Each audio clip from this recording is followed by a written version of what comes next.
So when I heard new streamlined controls, I went, oh my god, the game's not finished and they need to call something brand new. So what they're going to do is have a new control scheme.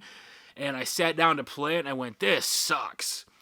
By the end of the capture event, this actually doesn't suck as bad as I thought it would, and I kind of enjoy the controls. I really wanted to like WWE 2K20. This is going to be my honest thoughts before WWE 2K20 releases. 2K was nice enough to fly me out and get an early look at the game in Las Vegas, and we got to attend SmackDown as well. Now, the thoughts I'm going to have, I'll be honest with you, I try to go into an open mind every year. I get looked at as somebody that's a sympathizer for 2K, that I put over WWE, but I like the simulation games.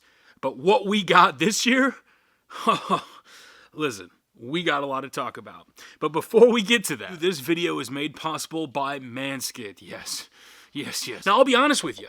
I'm not the kind of guy that's just going to get a product and come out here and tell you about it. I've actually been using it. They sent it a little over 2 weeks ago, and I've been using the product every single day. So if you want to get your perfect package 2.0, you can use the link in the description, and you can save 20% with code TUBBY20.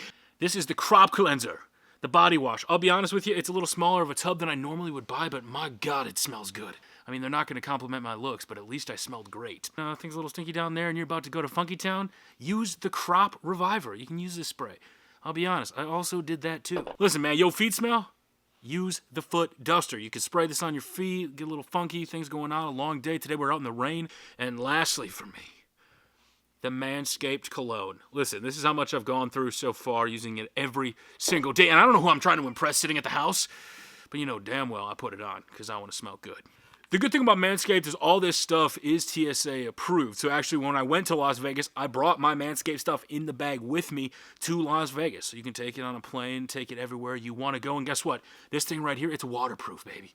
You can get it wet and it's got the built-in skin-safe technologies, so you won't get any nicks and snags with a skin-safe technology. Like I said, if you want to get your perfect package 2.0 kit with the Lawnmower 2.0, not the original, the 2.0, go in the link in the description, use code TUBBY20, and you can get free shipping and 20% off your order.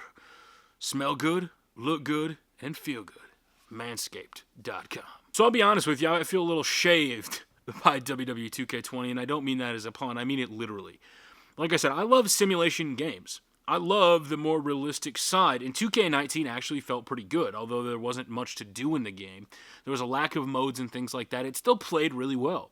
So going into 2K20, I thought, okay, here's their chance. Visual Concept took over. This is their first year running the show. Ukes is by the sideline. And they made sure to emphasize that to us constantly.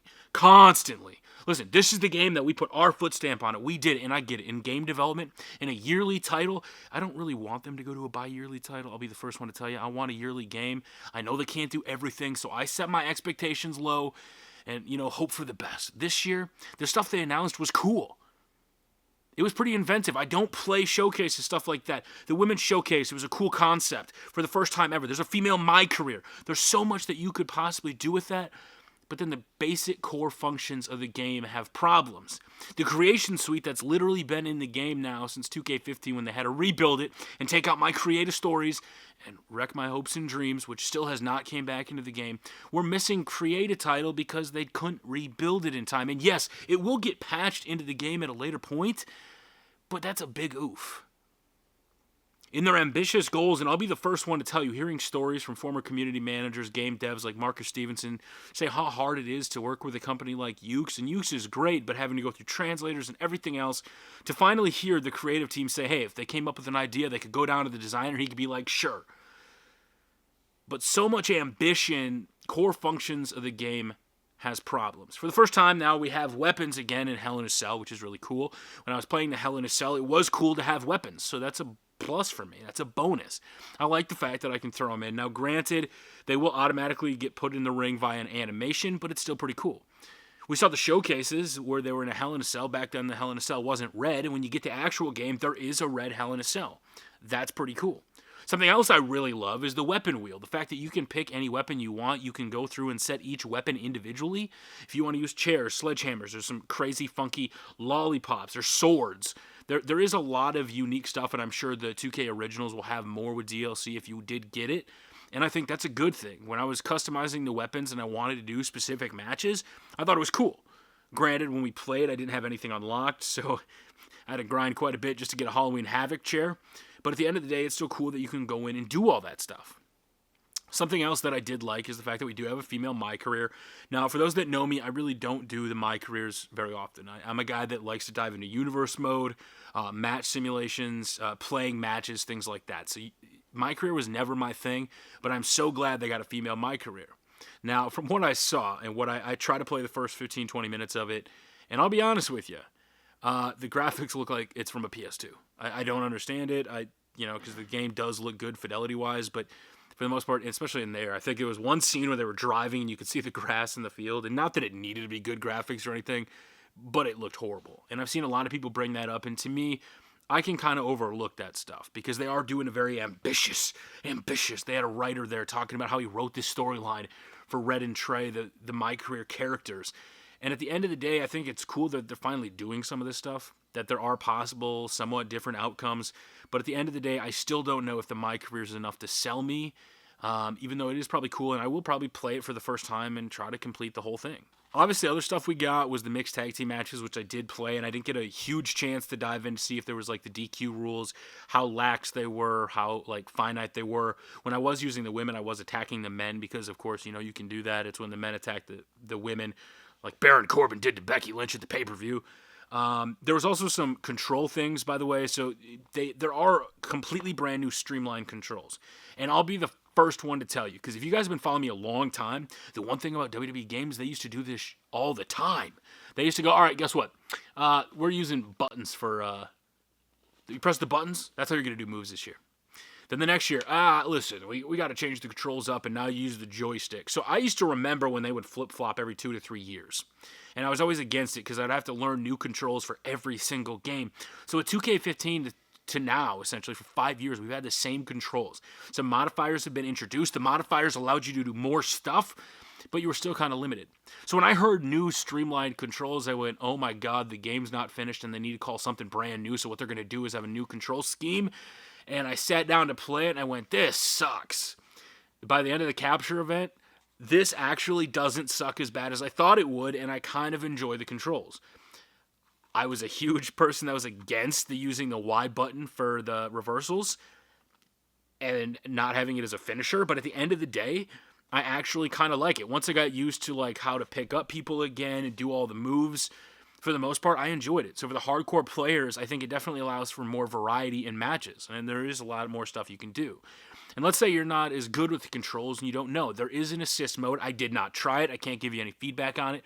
But basically, it's where the computer will help you do moves so it's not as boring. And obviously, the AI has been improved a little bit. I did see more signatures and finishers getting used, which is one of their taglines, that the AI is a little bit better. And I did notice that somewhat.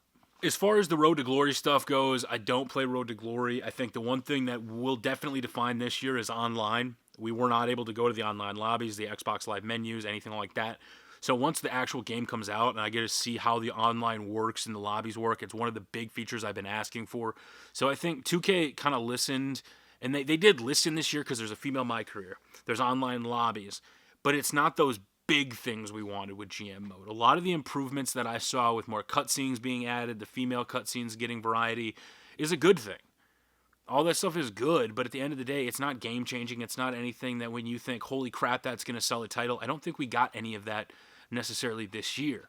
When it comes to the showcase and the originals, like I said, I think it's cool that they did a women's showcase. I think it's cool for people picking up the game, but I still prefer Road to WrestleManias. I still prefer custom stories, custom story creator, where I can go in and do all my matches.